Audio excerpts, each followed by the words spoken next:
वंदे उत्कल जननी दर्शक बंधु समस्त को अशेष अशेष शुभेच्छा शुभकामना। उत्कल दिवस अवसर में प्रधानमंत्री ओडिशावासी को शुभेच्छा जनइछंती एवं आमे आपन को पुणी थे प्रधानमंत्री से शुभेच्छार वार्ता टेलीविजन स्क्रीन में रखुछु। ये वार्ता आपण मानक पई आम समस्त उत्कल दिवस विशेष अवसर में हार्दिक शुभकामना।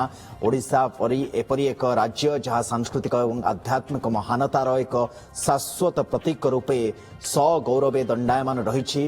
ओडिया संगीत कला एवं साहित्य भारत को अगणित मार्ग में समृद्ध कर निजर दृढ़ संकल्प सरलता एवं स्नेह पाई परिचित ओडिशार लोक माने विभिन्न क्षेत्र में उल्लेखनीय योगदान देइछंती।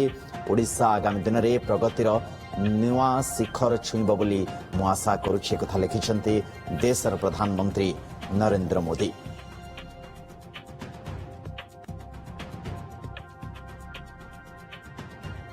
सेभଳି भाबरे देश राष्ट्रपति द्रौपदी मुर्मू मध्य ओडिशार लोक मानकु निजे ओडिया झियो तो ओडिशार लोक मानकु शुभेच्छा और शुभकामना जनइछंती देशर राष्ट्रपति द्रौपदी मुर्मू मध्य तांकर शुभेच्छार वार्ता मध्य आपनको आमे देखै दउछु। राष्ट्रपति द्रौपदी मुर्मू शुभेच्छार वार्ता जनइछंती। मुख्यमंत्री मोहन चरण माझी मध्य शुभेच्छार वार्ता जनइछंती। केंद्र स्वराष्ट्र मंत्री अमित शाह, केन्द्रापड़ार सांसद तथा बीजेपी राष्ट्रीय उपसभापति बैजयंत पंडा मध्य शुभेच्छार वार्ता जनइछंती।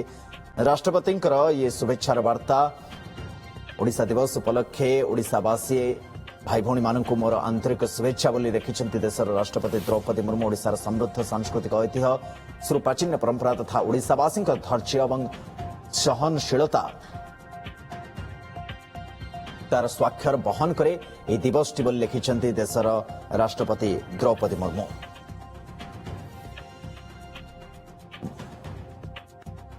मुख्यमंत्री मोहन चरण माझींकर मध्य शुभेच्छार वार्ता आपण टेलीविजन स्क्रीन में आम रखुछु।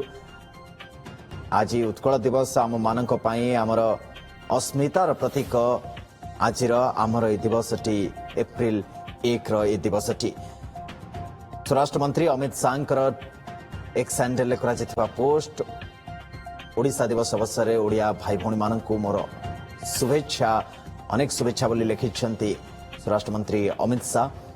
ट्वीट समस्त तरफ जनक पर जड़े ओडिशा मो ओडिशा केड़े सुंदर राइज मोर केड़े मिठा मो भाषा बोली लिखिछंती बैजयंत पंडा, केन्द्रापड़ार सांसद भारतीय जनता पार्टी राष्ट्रीय उपसभापति तरफ ये ट्वीट आसी। उत्कल दिवस अनेक अनेक शुभेच्छा और शुभकामनार सह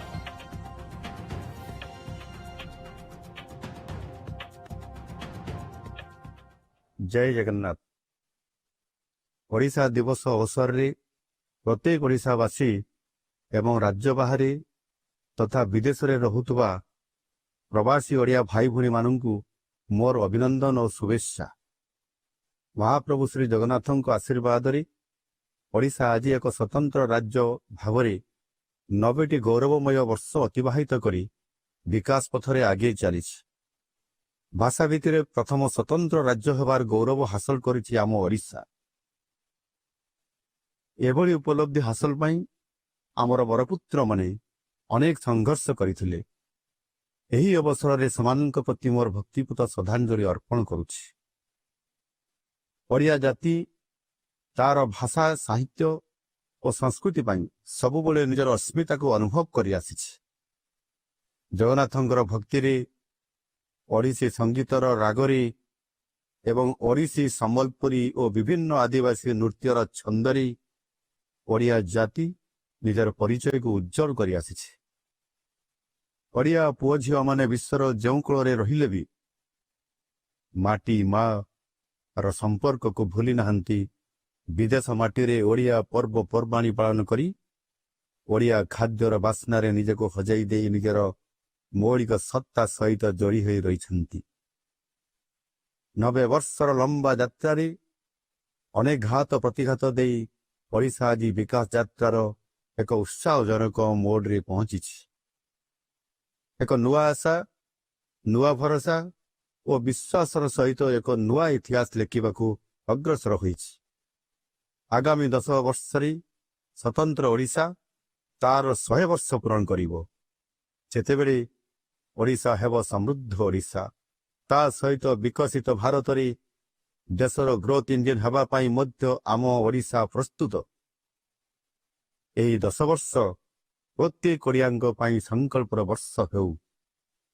ଆସନ୍ତୁ ଆମେ ସମସ୍ତେ ପ୍ରତ୍ୟେକ ଓଡ଼ିଆ ଯେଉଁଠି ରହିଲେ ବି ସମୃଦ୍ଧ ଓଡ଼ିଶା ଗଠନର ଲକ୍ଷ୍ୟ ପୂରଣ ପାଇଁ ପ୍ରତିବଦ୍ଧ ହୋଇ କାମ କରି ଚାଲିବା। ବନ୍ଦେ ଉତ୍କଳ ଜନନୀ।